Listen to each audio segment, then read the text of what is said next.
So you would think a simple traffic collision, officer shows up on scene, all he has to do is pull out his paper, pull out his pen, get ready to take that traffic report so he can send it to the insurance agency.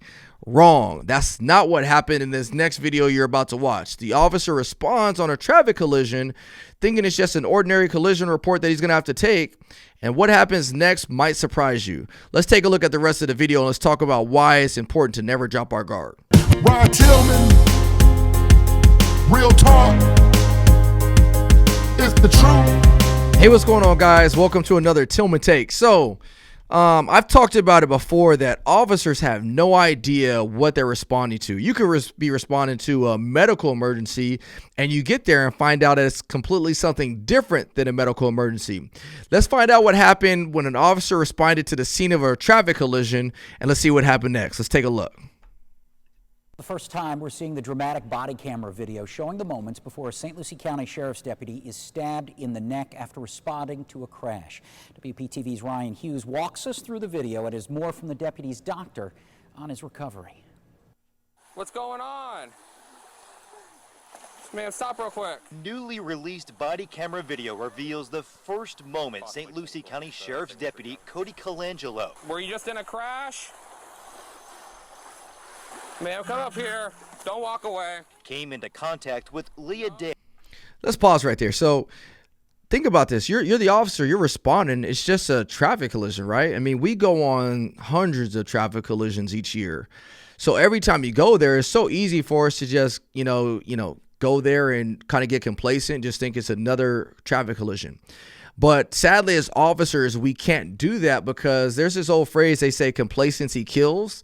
And what that means is that, you kind of just going through the mundane, ebbs and flows of your job. And then that's when tragedy strikes.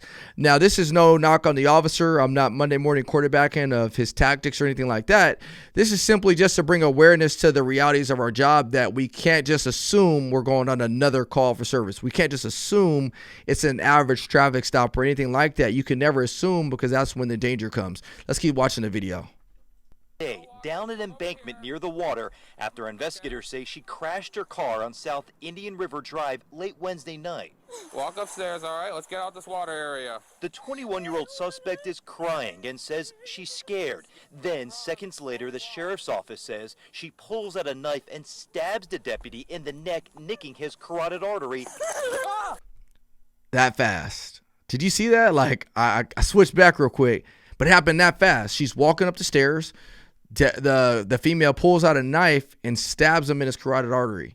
Let's watch it one more time, because I don't realize you realize how fast that occurred. A major vessel. Usually, people don't do well with that injury. But Deputy Colangelo is being praised for using his training to save his life, applying pressure to his neck while chasing after the suspect and calling for backup. Of all the things, that's probably the thing that was the most important maneuver before he got here. The 22-year-old deputy was rushed to HCA Florida Lawnwood Hospital, where Dr. Christopher Bennett performed an hours-long surgery using a vein in the deputy's leg to help repair the wound in his neck. So he took. That's insane. They had to use a vein in his leg to repair his carotid artery so he can survive. I mean, this video, it just kind of gives me chills because it's just a reality of our job. Like, you just never know. And it just kills me because, I go doing presentations all the time to schools and colleges, you name it. And law enforcement officers take so much heat for what we're doing wrong or how we can do things better, which there's some truth to that. We can always be better.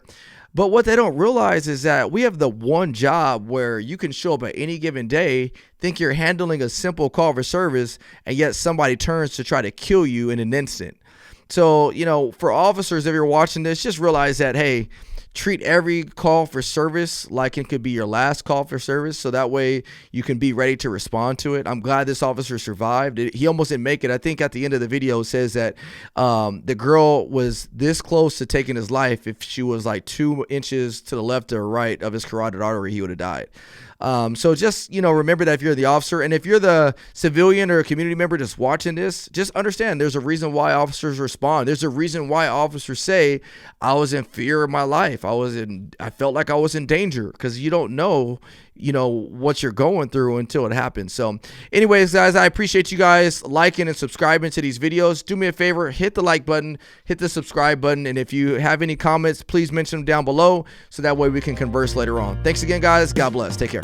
Ryan Tillman, real talk, it's the truth.